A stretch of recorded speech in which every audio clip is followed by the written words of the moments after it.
अस्सलाम वालेकुम dear student. तो आज हम करेंगे how to write a search paper. बिल्कुल इजी वे में आपको बताएंगे, कोई मुश्किल नहीं करेंगे। पहला मेरा इंग्लिश में है लेक्चर, तो अब मैंने चाहा कि इसको उर्दू में भी दिया जाए। तो अब हम करेंगे how to write a research paper. Research paper जब आप थीसिस लिख चुके होते हैं तो आपके माइंड में आता है कि इसको कैसे रिसर्च पेपर की फॉर्म में इसको पब्लिश करें। तो फर्स्ट ऑफ ऑल जो आपने थीसिस लिखा है उसको आप किस तरह पेपर में कन्वर्ट करते हैं उसका मैं तरीका आपको बताऊंगा। ठीक है, तो वो भी मैं आपको बताऊंगा कि किस तरह आपने थीसिस को सर्च पेपर के अंदर कन्वर्ट करना है, और सर्च पेपर लिखना कैसे है वो भी मैं आपको बताऊंगा। सबसे पहले आपने करना क्या है, आपके पास 15 कम से कम 15 पेपर्स आपके पास आपके टॉपिक से रिलेटेड हों, ताकि आपको पता है कि पेपर में थीसिस में रिव्यू ऑफ लिटरेचर होता है, पेपर में नहीं होता। पेपर में रिव्यू ऑफ लिटरेचर आता है डिस्कशन के अंदर, रिजल्ट एंड डिस्कशन के अंदर। उसमें आप अपने रिजल्ट को कंपेयर करते हैं और पुराना जो काम है उसमें क्या गैप्स थे जो इसको आपने फिल किया वो अपनी डिस्कशन में आप लिखते हैं, और आपके रिजल्ट आइदर अच्छे हैं या बुरे हैं। तो इसमें रिव्यू ऑफ लिटरेचर नहीं होता रिसर्च पेपर के अंदर, बल्कि रिव्यू ऑफ लिटरेचर डिस्कशन में चला जाता है। तो उसमें आपके बताना है कि आपके ये रिसर्च किया है और पिछले साइंटिस्ट ने ये रिसर्च नहीं की, और उनके ये रिजल्ट हैं, हमारे ये रिजल्ट हैं, अच्छे रिजल्ट हैं आपके। ठीक है, तो सबसे पहले जब आप यूनिवर्सिटी में आते हैं तो आपको सारे आपसे पूछते हैं कि आपको रिसर्च पेपर लिखना आता है। ठीक है, तो इसलिए आपकी राइटिंग स्किल सबसे पहले अच्छी होनी चाहिए। तो ये पावर पॉइंट आपको बताएगी कि किस तरह आप यूनिवर्सिटी कॉलेज लेवल पे अच्छा रिसर्च पेपर लिख सकते हैं। ठीक है, तो इसका सबसे पहले लर्निंग टारगेट्स क्या है, how to choose a topic. सबसे पहले आपने अट्रैक्टिव टॉपिक को लेना है।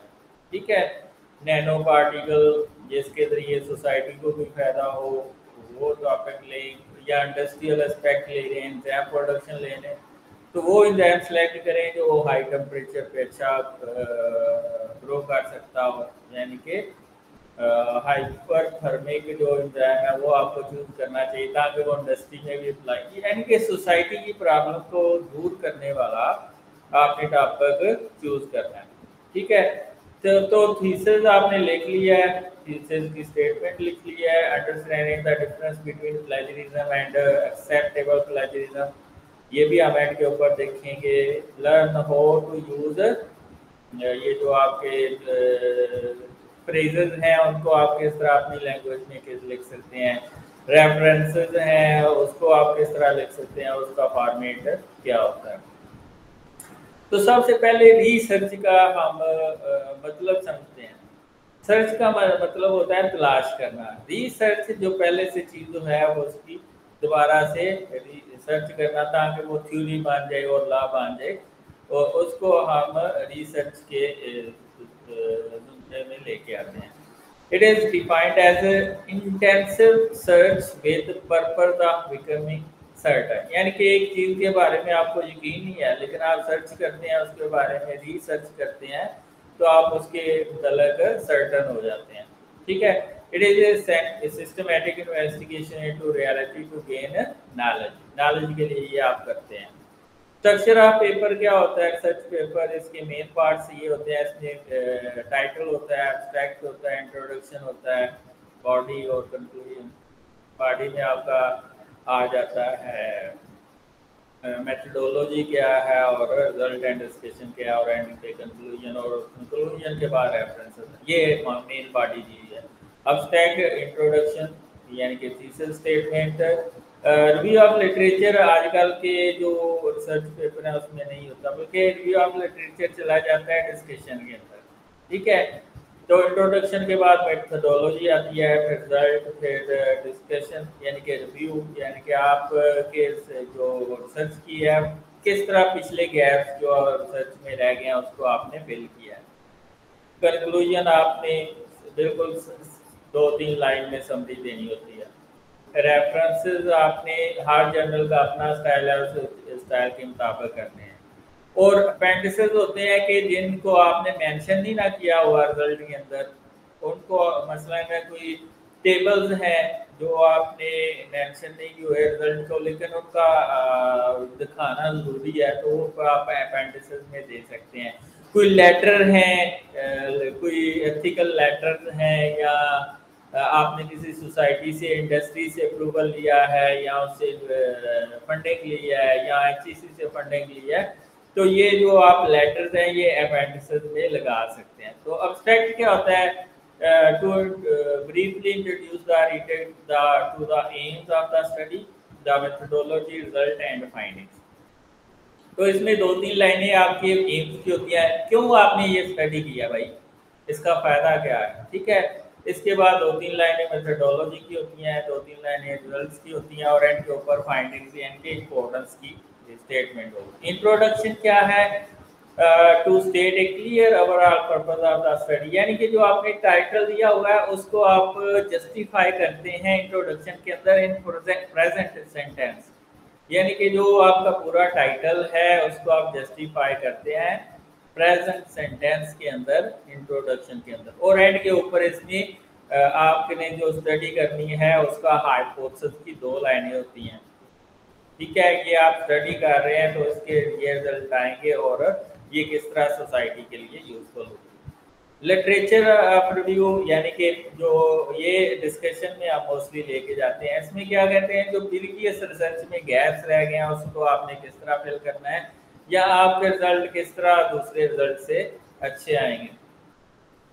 मेथोडोलॉजी, इसमें आपने सारी चीज़ें बतानी है कि आपने सैंपल कहाँ से लिया, उसकी कि कौन कौन सी टेक्निक लगा के, कौन कौन से मेथड लेके उसको आपने एनालाइज किया है, और कौन कौन से रिसर्च टूल्स इसके अंदर आपने यूज़ किया है, सबको सब हैंडिंग में आपने लिखना है। डिस्कशन में क्या है, जो रिजल्ट आ गए आपके पास उसको डिस्कस करना है कि दूसरे साइंटिस्ट के ये हैं और ये मेरे रिजल्ट हैं, और आपने कौन सी चीज़ है जो दूसरे साइंटिस्ट ने नहीं की, आपने की है, ये लाजमी है। अगर आपके पेपर में नॉवेल्टी नहीं होगी, और ये याद रख लें आपके एब्स्ट्रैक्ट के अंदर अगर एक आप लैब नॉवेल्टी की नहीं होगी, उसी वक्त मोस्टली जर्नल जो अच्छे जर्नल्स हैं रिजेक्ट कर देते हैं। एक आप लाइन लाजमी नॉवेल्टी की डालें, बेशक इंट्रोडक्शन से पहले स्टेटमेंट ऑफ नॉवेल्टी लिखें 2-3 लाइनों की, वो आपके पेपर के अंदर जान डाल दें, ठीक है। तो डिस्कशन में क्या होता है कि जो गैप्स रह गए हैं दूसरे साइंटिस्ट की रिसर्च से, उसको आपने किस तरह फिल किया है, या आपके रिजल्ट उनके रिजल्ट से किस तरह अच्छे हैं या बुरे हैं, ये बेहतरीन करके डिस्कस करेंगे तो फिर ही आपका पेपर एक्सेप्ट होगा। कंक्लूजन समरी होती है सारी आपकी फाइंडिंग की, और उसमें सिर्फ सिग्निफिकेंट लाइंस होती हैं, यानी कि इंपॉर्टेंस की लाइंस होती हैं।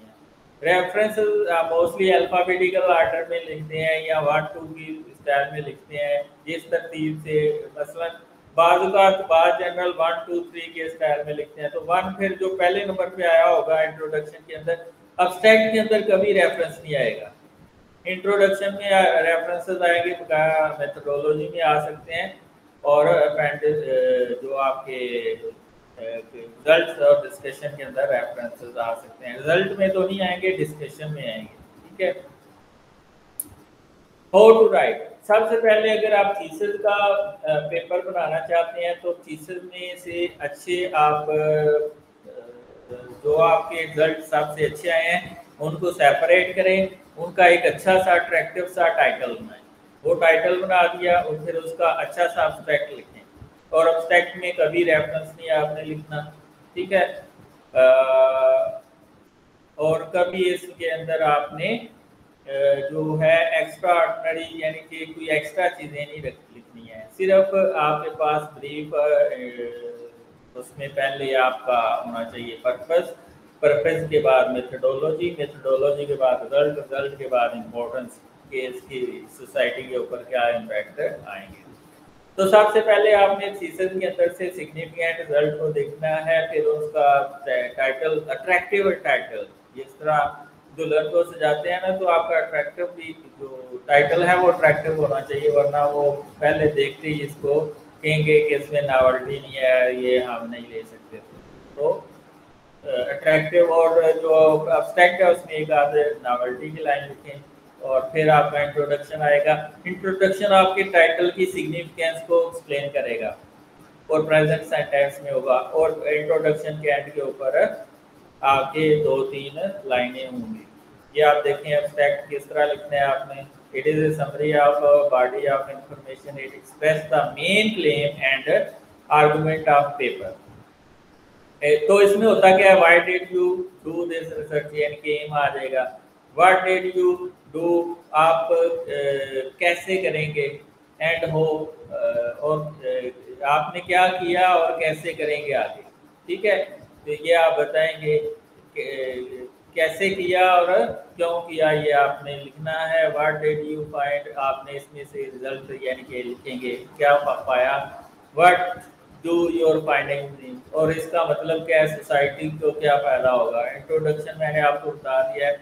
The primary purpose of the introduction is the frame the paper for its readers, यानी कि फ्रेम बनाता है कि इसमें आपने क्या डिस्कस किया है और इसकी इम्पोर्टेंस क्या है। Brief description of the topic statement as why the topic is worth searching, ये क्यों इतना अच्छा है, why it could be found interesting, और ये क्यों रीडर के लिए अच्छा है, ये आपने इसमें लिखना है। और इसमें ऑब्जेक्टिव लाइन लिखनी है, स्कोप लाइन लिखनी है और ओवरव्यू देना है इसके अंदर पूरे टाइटल का। लिटरेचर ये आजकल के पेपर्स में नहीं आता। लिटरेचर में क्या होता है कि आप के रिजल्ट जो प्रीवियस रिसर्च है उसमें जो गैप्स हैं, आपकी जो रिसर्च है उसको किस तरह फिल करेंगे। आजकल इंट्रोडक्शन में ही लिख देते हैं इसको 2-3 line.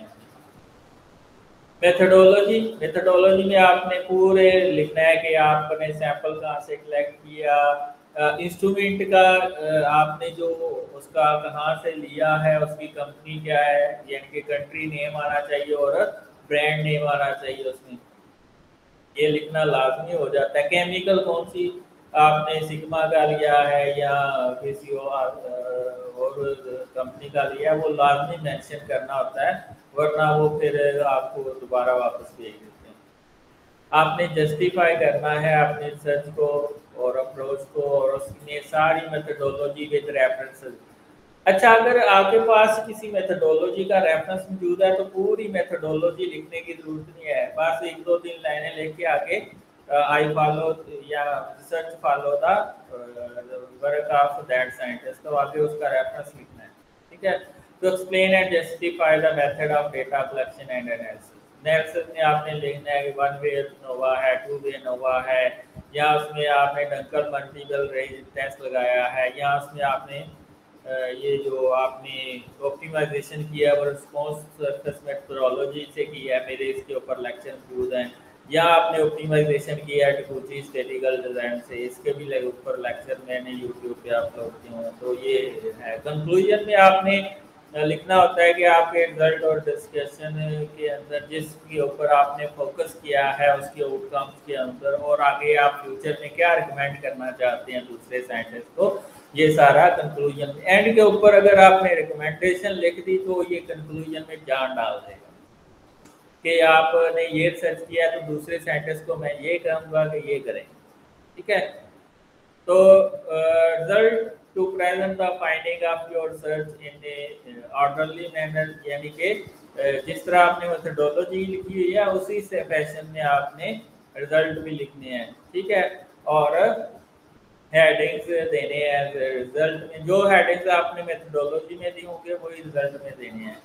Discussion show your understanding of what your data suggest, यानी कि आपका डेटा क्या है, दूसरे साइंटिस्ट का क्या है, उसमें किस तरह आपने गैप्स फिल किए हैं, और आपके जो हैं रिजल्ट किस तरह दूसरे साइंटिस्ट से अच्छे हैं।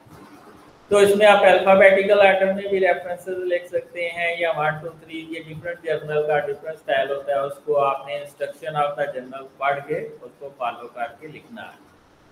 एल्सेवियर में क्या होता है, उसमें साइंटिस्ट के जो आप अब्रीविएटेड फॉर्म लिखते हैं उसमें डॉट और गामा आता है, लेकिन जो स्प्रिंगर के जर्नल होते हैं उसमें सिर्फ नाम आता है, कोई गामा और फुल स्टॉप नहीं आता। एंड के ऊपर जब टाइटल के एंड के ऊपर आता है या पेज नंबर के एंड के ऊपर आता है, पास और कोई इसमें कामा वगैरह नहीं आता। पेंसिल आपने लिखना होता है, रेलेवेंट डिटेल देने होते हैं, लेटर कहाँ से परमिशन ली है, किसी इंडस्ट्री से आपने फंडिंग ली है, किसी एचईसी एजेंसी से फंडिंग ली है या साइंस फाउंडेशन से फंडिंग ली है, सारे डॉक्यूमेंट एंड के ऊपर देने हैं। या आपने जो रिजल्ट मेंशन नहीं किए हुए उनके टेबल आपने अपेंडिसेस में दे देने। प्लेजरिज्म क्या होता है? बी ओरिजिनल, डोंट कॉपी, ठीक है। Be original and don't plagiarize, ठीक है। प्लेजरिज्म क्या होता है? Passing off someone else work as a owner, और भाई वो काम किसी का बता तुम अपना रहे हो, whether we do this deliberately और नॉट, क्या तुमने जानबूझ के किया है या वैसे ही जब आप लिख रहे थे वो वैसा लिखा गया। Not acknowledged when using information, data, table, figures and graphs from the other writers. कभी एक्नॉलेज नहीं करना चाहिए रिसर्च पेपर में। रिव्यू पेपर में आप कर सकते हैं, लेकिन रिसर्च पेपर में आपने कभी एक्नॉलेज नहीं करना कि ये मैंने उस साइंटिस्ट का टेबल लिया, ये कभी नहीं करना वरना रिजेक्ट हो जाएगा। हाँ, रिव्यू पेपर में आप कर सकते हैं। इनएडिक्वेट पैराफ्रेजिंग ए सोर्स, ये भी एक सोर्स हो सकता है। तो plagiarism, the act of presenting another's work or idea as it's your own, तो ये बड़ा बहुत अनएथिकल है।